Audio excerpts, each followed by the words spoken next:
Hey there, welcome back to my kitchen. In today's video, we're going to be making 3 slow cooker recipes. It's just that time of year. I've been loving my slow cooker, so we're going to go ahead and just share 3 more recipes today, so I hope you enjoy, but let's go ahead and get started. First up today, we're going to make some barbecue ribs.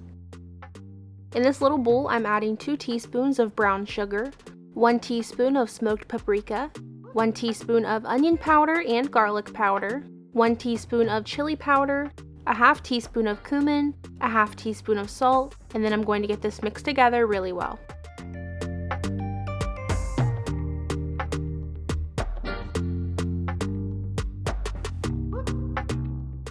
Before covering your ribs with the seasoning mixture, make sure you remove the membrane from the back of the ribs. I went ahead and had my husband do that for me, and now I'm just going to take that seasoning mixture and add it to both sides of the ribs.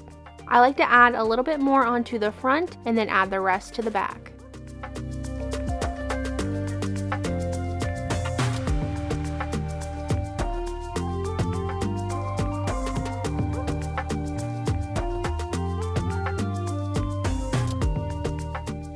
Once those are seasoned, I'm going to go ahead and move them over into the crock pot and just kind of wrap it around in there. I'm also going to add 1 cup of water to the bottom, then add the lid, and you'll let this cook on a low heat for about 7 to 8 hours.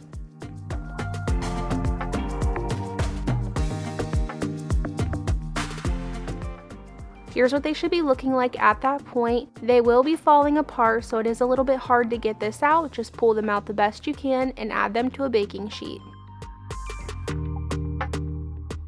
Once on the baking sheet, I did line mine with just a little bit of parchment paper for easier cleanup. On top of the ribs, then you're going to add some barbecue sauce, any kind you like, it doesn't really matter. Just make sure to cover them very well and spread the barbecue sauce all over.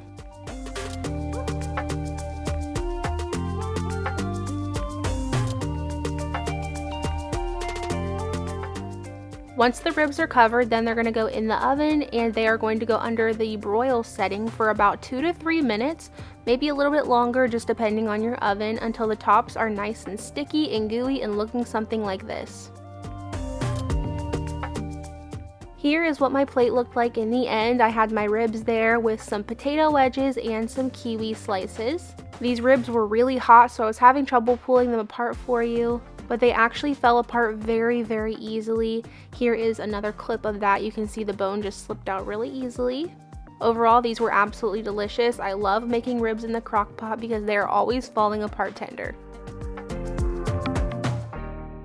Next up, we're making a sausage and potato casserole. To begin, I am just going to go ahead and chop up half of a yellow onion. I'm also going to cut up 1 package of turkey kielbasa. I like to cut mine down the center, cut them in half again, and then cut them into little half moon shapes just like this.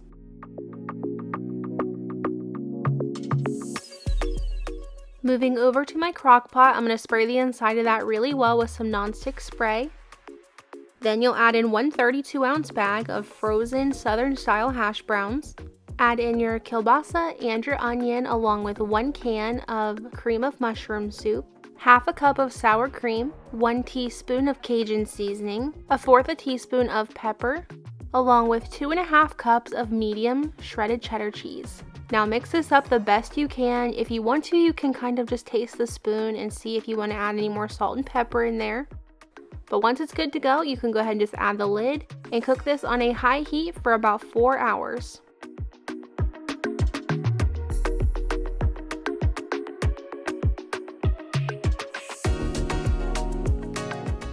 Once everything is cooked all the way through, you can go ahead and sprinkle the top with just a little bit more cheese. Add the lid and give that about 10 minutes to completely melt.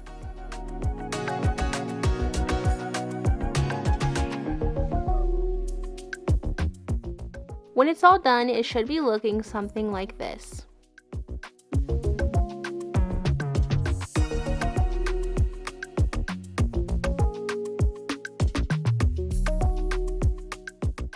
Here's what my plate looked like on this night. I had my potato and kielbasa casserole there, along with some steamed broccoli. Honestly, I would love to make this with the broccoli in it. It would go really well together. but I know my husband would hate that, so I just went ahead and made the broccoli separate and just kind of dipped it in my cheesy potatoes, and it was so good that way.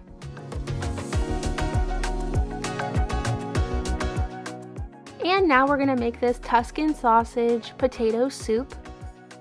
To begin, I'm gonna go ahead and cook up 1 pound of hot sausage.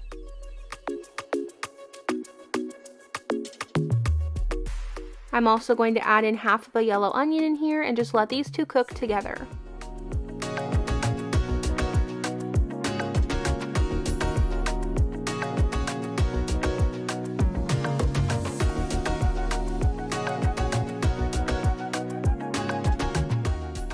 Once the sausage is fully cooked, I'm going to go ahead and drain off the grease and then add in 2 teaspoons of minced garlic.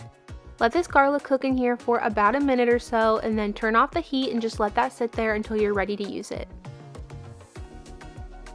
Over here to my cutting board, I do have 1 8-ounce package of mushrooms. I do like to remove the stems, I'm just not a fan of the texture, and then I'm just going to go ahead and chop all of these up.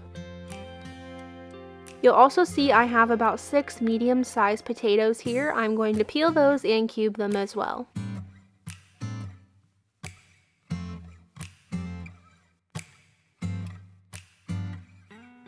Moving over to the slow cooker, I'm going to go ahead and add that sausage into the bottom. Then you can also add in all of the potatoes and mushrooms. You'll also be needing about half a cup of celery.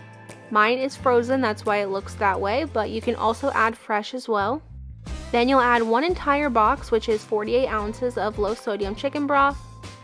At least half a cup of heavy cream. You can add a little bit more if you want to, but that's all I had. For the seasonings, I'm going to go ahead and add 1 teaspoon of oregano, half a teaspoon of pepper, and about half a teaspoon of red pepper flakes. And now you can go ahead and get this mixed together.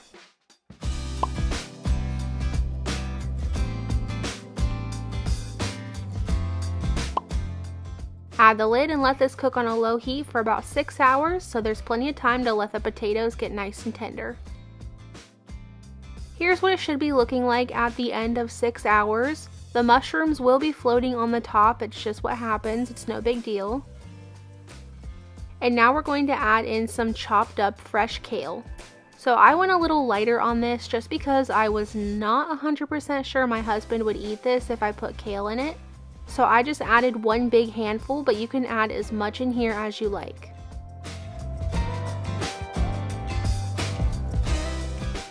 I added the lid and let this kale go for about 10 minutes or so.